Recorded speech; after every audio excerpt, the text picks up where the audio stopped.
Assalamualaikum warahmatullahi wabarakatuh. Alhamdulillahi alamin. Wassalatu wassalamu ala nabiyina Muhammad sallallahu alaihi wasallam wa ala alihi wa ashabihi ajma'in, amma ba'd. Kaum muslimin dan muslimat dimanapun anda berada yang dirahmati Allah subhanahu wa ta'ala, belum lagi sampai 2 bulan revolusi Suriah sudah diwarnai oleh isu-isu negatif yang sengaja digembar-gemborkan oleh mereka-mereka yang tidak sepakat dengan proses revolusi yang sedang berjalan di negeri Suriah saat ini. Isu yang dikembangkan selain menyangkut tentang hal-hal perpolitikan, tentang keadaan regional Timur Tengah dengan negara-negara yang berbatasan langsung dengan Suriah, ada isu lain yang menyangkut dengan pribadi pimpinan pasukan pembebasan negeri Syam, yaitu Ahmad Syari Al-Jawlani, karena ada 2 hal yang menjadi perhatian besar dalam beberapa hari terakhir ini tentang sosok beliau yang berkaitan dengan perempuan dan hak-hak asasi kaum wanita di negeri Suriah apabila nantinya proses transisi pemerintahan negeri Suriah ini sudah berjalan secara demokratik. Yang pertama, sidang jamaah yang dirahmati Allah subhanahu wa ta'ala, kalau kita melihat sosok Ahmad Jawlani ini merupakan sosok figur yang sangat disegani oleh pasukan mujahidin yang tergabung dalam pasukan revolusi pembebasan negeri Syam ini. Dengan karismatiknya, dengan wibawanya, dengan nuansa tawadhu'nya, kesederhanaannya. Jadi di awal-awal proses revolusi ini, sekitar 2 mingguan, jadi sosok Ahmad Jawlani ini merupakan figur yang sangat dihormati, yang sangat populer, yang sangat disegani oleh seluruh rakyat Suriah. Jadi kemanapun dia pergi diikuti oleh penggemar-penggemarnya, diikuti oleh rakyatnya, diikuti oleh simpatisan sebagai bentuk luapan kebersamaan atas kemenangan besar setelah menumbangkan rezim Al-Assad. Jadi dalam beberapa kunjungan beliau setelah runtuhnya rezim Al-Assad, sebagaimana biasanya ada rakyatnya, ada masyarakatnya yang ingin minta berfoto-foto dengan Ahmad Jawlani. Dan diantara yang meminta foto bersama beliau adalah seorang perempuan negeri Suriah yang bernama Lia Khairallah. Namun dalam foto yang beredar dikutip dari beberapa media di Timur Tengah, itu sebelum Lia Khairallah ini berdiri di samping Ahmad Jawlani, tersebar di media video Lia Khairallah ini menutup rambutnya dengan penutup kepala, pakaian ataupun baju yang ada di badannya. Ternyata ketika dia berfoto dengan Ahmad Jawlani ini, dengan tarikan karismatik Ahmad Jawlani sebagai sosok pejuang, sebagai sosok mujahidin, dia tidak ingin menodai penampilan, tidak ingin menodai karisma yang sudah melekat sebagai seorang mujahidin pada Ahmad Jawlani. Jadi sehingga dia dengan kesadaran diri sendiri menutup rambutnya dan berfoto di samping Ahmad Jawlani. Namun sidang jamaah yang dirahmati Allah subhanahu wa ta'ala, cuplikan ketika Lia Khairallah ini menutup kepalanya yang ingin berfoto dengan Ahmad Jawlani ternyata menjadi bahan bagi mereka-mereka yang sangat-sangat membenci proses revolusi ini. Jadi dianggapnya Ahmad Jawlani ini nanti setelah berkuasa ataupun setelah melakukan proses revolusi, negara Suriah ini akan menjadi negara yang ekstrim, yang akan memaksakan kaum wanita untuk berhijab, akan menekan kebebasan perempuan, akan membatasi gerak-gerik langkah perempuan. Jadi kekhawatiran ini dengan berburuk sangka yang berlebihan gara-gara anak perempuan yang ingin berfoto dengan Ahmad Jawlani lalu memakai penutup kepala disorot secara negatif. Ada tudingan dan su'zon dari beberapa kelompok-kelompok yang ingin menodai revolusi ini dengan tudingan-tudingan yang negatif. Namun sidang jemaah yang dirahmati Allah Subhanahu wa taala, ketika beberapa media mempertanyakan kepada Lia Khairullah, apa yang mendorong Anda untuk menutup kepala ketika meminta foto bersama Ahmad Jawlani? Dengan lugas Lia Khairullah menjawab, itu adalah kesadaran diri saya sendiri. Karena sebelumnya Ahmad Jawlani ingin diwawancarai oleh seorang wartawan perempuan dari Amerika. Dan Ahmad Jawlani mengatakan, tutup kepalamu dulu, barulah memulai wawancara. Melihat hal itu, jangan sampai Ahmad Jawlani ini meminta saya menutup kepala, dan dengan kesadaran diri saya sendiri menutup kepala dan berfoto di samping beliau. Dan kejadian itu terjadi secara tiba-tiba saja, karena memang pancaran karisma dari beliau membuat saya harus menghargai sosok seorang pejuang yang sudah berhasil membebaskan negeri kami, negeri Syria yang tercinta.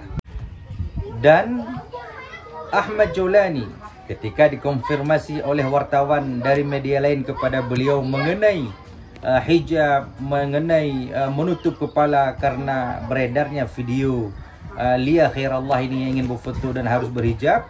Ketika ditanya oleh wartawan, bagaimana pendapat Anda dengan hal ini? Ahmad Jawlani menjawab, masalah Suriah sekarang ini itu lebih dari apa yang Anda pertanyakan tentang sehelai hijab yang menutup kepala seorang perempuan. Suriah pada hari ini baru saja keluar dari nuansa ketakutan ketika rakyatnya selalu mendengarkan bunyi bom, bunyi tembakan senjata, dihantui oleh ancaman kelaparan, dihantui oleh kekejaman rezim. Suriah hari ini keluar daripada nuansa yang begitu mencekam, justru lebih besar masalah yang dihadapi ketimbang masalah foto yang beredar tentang anak perempuan yang menutup kepala. Dan sidang jamaah yang dirahmati Allah Subhanahu wa taala, di akhir wawancara itu Ahmad Jawlani mengatakan Suriah tidak akan pernah menjadi seperti Afghanistan yang dikuasai dan dipimpin pemerintahannya oleh kelompok Taliban. Taliban satu sisi, pejuang pembebasan negeri Syam sisi yang lain. Masalah yang kami hadapi sekarang adalah bagaimana menjaga persatuan dan mempersatukan seluruh elemen warga Syria untuk menuju negeri Syria yang lebih maju di dalam kemakmuran bersama. Marilah kita simak klarifikasi dari Ahmad Jawlani dan Lia Khairullah dalam video berikut ini.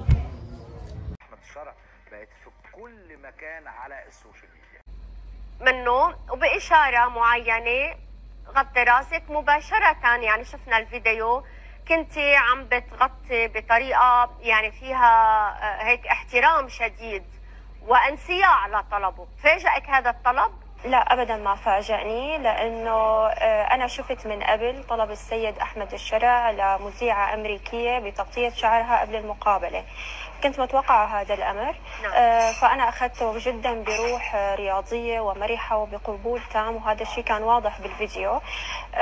تنتهي حريتك عندما تبدأ حرية الآخرين، وهون تبدأ حرية الأستاذ أحمد الشرع بأنه يظهر بالصورة اللي بتناسبه. نعم. فرق كبير بين سوريا وطالبان. أولا شكل الحكم في كل بلد يرتبط ارتباط وثيق بالمرحلة التاريخية التي تسبقه وثقافة البلد ومجتمعه.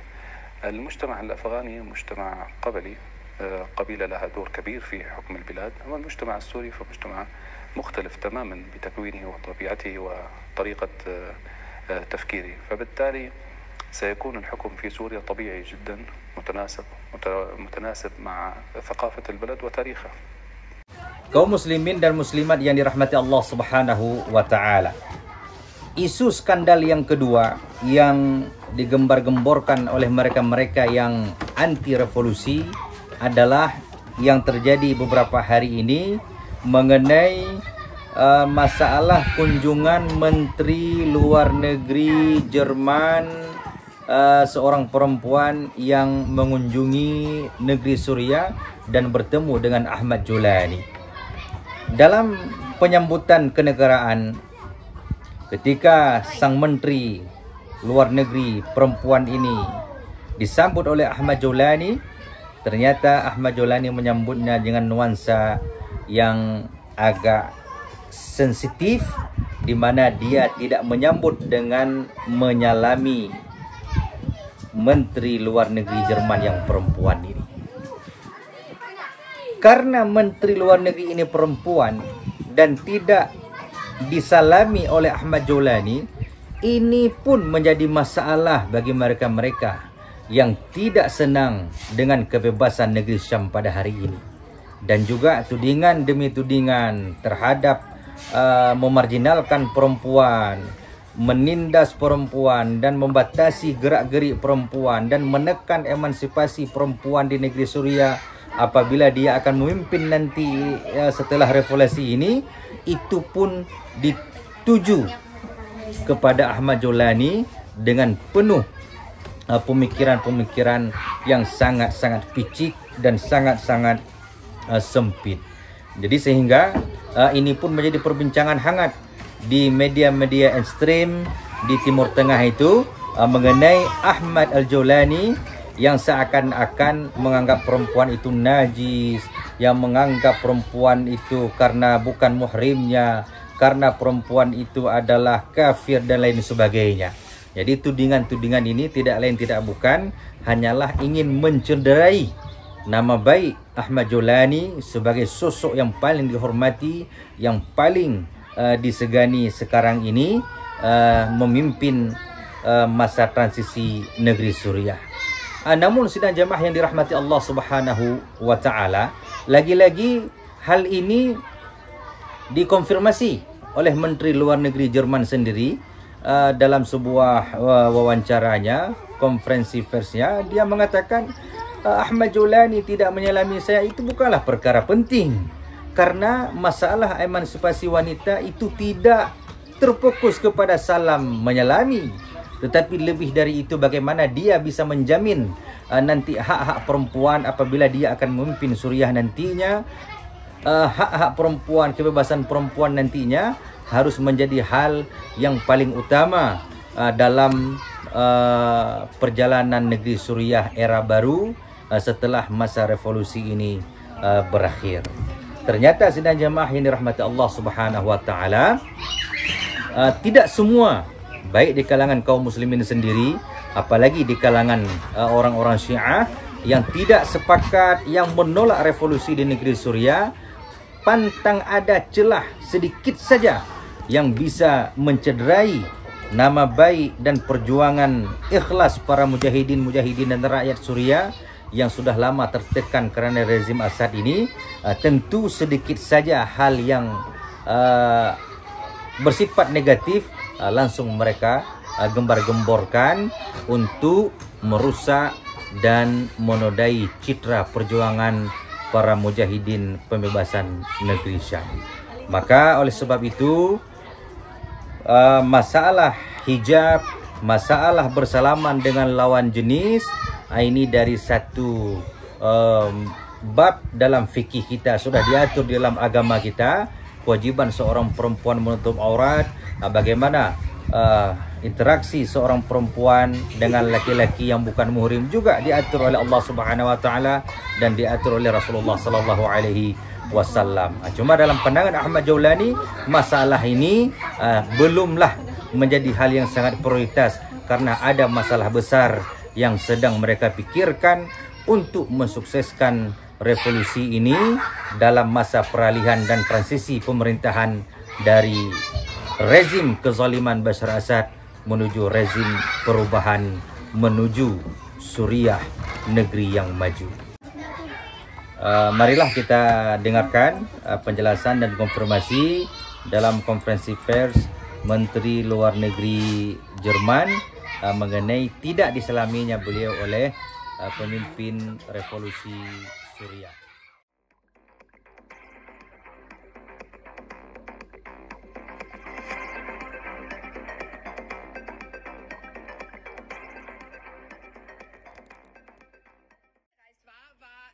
Mir jedenfalls klar, dass es hier offensichtlich nicht gewöhnliche Handschläge geben wird, aber ebenso war klar, ich glaube auch meinen Gesprächspartnern, dass nicht nur ich, sondern der französische Außenminister das nicht teilt. Und entsprechend hat der französische Außenminister ja auch keine Hände weitergereicht. Und vor allen Dingen haben wir beide sehr, sehr klar und deutlich gemacht, dass die Frage von Frauenrechten eben nicht nur eine Frage ist, die Frauenrechte betrifft, sondern Frauenrechte sind, das kann man hier in einem der Nachbarländer mehr als deutlich sehen, ein Gradmesser dafür, wie